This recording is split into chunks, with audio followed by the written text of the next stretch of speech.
Welcome to another edition of the It's Cavalier podcast. It's your boy Mack, and tonight we get to see the Golden State Warriors take on the Cleveland Cavaliers. It is halftime, not necessarily the most competitive game, as the Warriors are leading 54-38 at halftime. But you know what? I could care less about the stat lines right now. I could care less about the score of the game. I'm looking for development. I don't know about you guys. There's a couple of players in particular this offseason that I was really, really interested in seeing the growth and development.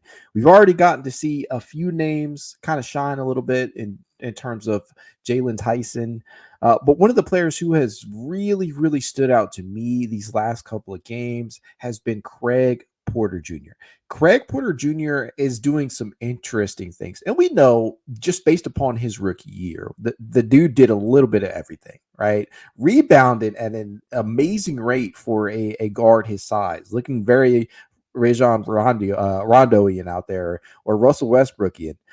Those are some of the names that I think of when I look at Craig Porter Jr. in terms of what he is able to do and how multifaceted he is. But the one thing that has consistently been missing from his game has been that of a three-point stroke, right? Whether that be off the dribble, and that's probably the more enticing of the two when you're talking about off-ball shooting and off the dribble.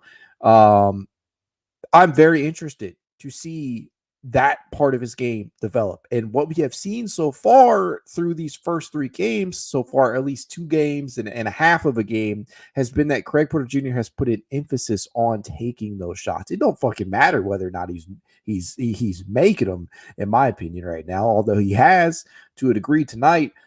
To me, it's more important that he is taking them. Craig Porter Jr. by far has led this team in shot attempts tonight. He has just gone 3 of 12 from the field, but he has 3 of 8 from three-point distance. The man has taken 8 triples, and he's made 3. Like you're looking at some of these that he's putting up, and they're within the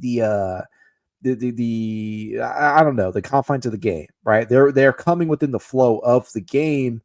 But at the same time, I really don't care. I just want to see him take them. I want to see him have the confidence to pull up. And you're looking at it on this play. It's off ball, right? And he's grabbing it. He's taking a step back triple. How many times have we seen Craig Porter Jr.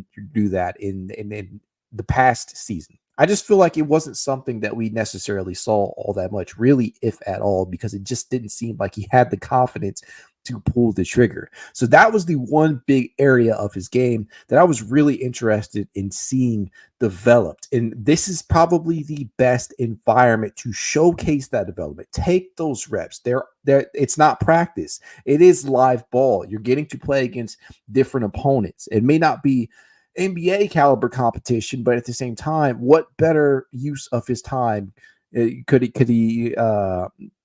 do than to go out there and take these types of shots whenever he's gotten the ball? I don't really care that he's taken the most shot attempts on the team. I don't really care that it hasn't been the most efficient, but at the same time, it's just nice to see him go out there and do that. It looks like the third quarter has already started. Man, this stream, I think I got on here a little bit too late, but the game within itself, it hasn't been all that competitive. We've seen a little bit of things here and there from the likes of Emoni Bates get to the rim. That added weight, the 26 plus pounds that he appears to have added, or self-professed, that's helped a little bit. Jalen Tyson, his ability to go out there and rebound the basketball continues to really impress me. That's one of the things out of the 2-3 position group that I feel like has been missing for a long time now.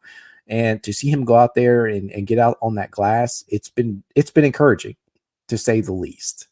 Who else we got here? We're looking at Pete Nance. Pete Nance, to me, and I would love to hear you guys answer this question.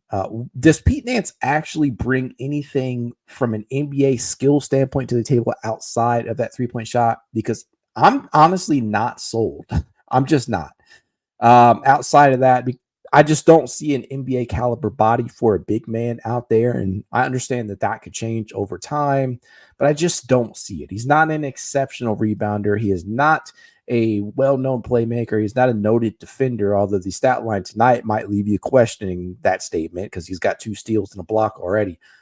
But I don't see any other NBA caliber skill that would actually translate just yet outside of the 3-point shot, which I do believe is real. Only taken one tonight, missed it.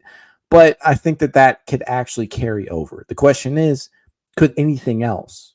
And without having other NBA caliber skills, will he ever truly get a shot in the NBA? Who knows? But this is Summer League. This is where you want to see him work on these skills, and he's in a perfect environment to do that with this coaching staff.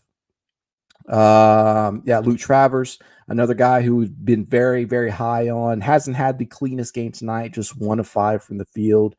This guy's usually a glue guy who tends to fill up the stat sheet, but tonight we're just not seeing that, and that's okay. You're going to have nights like that, but when I look at Travers, I see a guy who, despite not having a perimeter stroke, could still impact the game in a number of ways. Whether that be his facilitation, because this guy, he can see passes, he can make the passes, he can rebound at a very high rate for his size. He has good positional size. He's versatile enough to play the 3 or the 4 in specific lineups.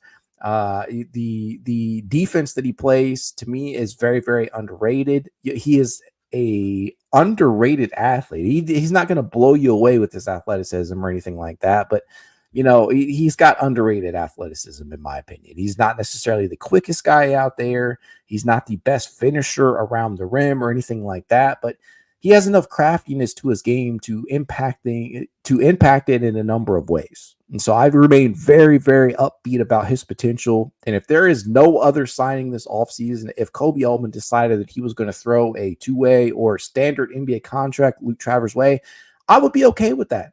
And I would feel like that's a win, considering this offseason has been relatively quiet outside of the firing of JB Bickerstaff and the hiring of an entirely different coaching staff and the re-signing of Donovan Mitchell and the impending rookie max contract extension of Evan Mobley. And I think if you're able to get Travers on the NBA soil, right? If you're able to get him on US soil, whether that be via the 2-way or via standard contract, I feel pretty excited about that. But at this point in time, that's just where we're at. I'm going to let y'all get back to it. I just wanted to hop on here at the halftime since the game's already started. It's very, very quick half. And go ahead and enjoy it.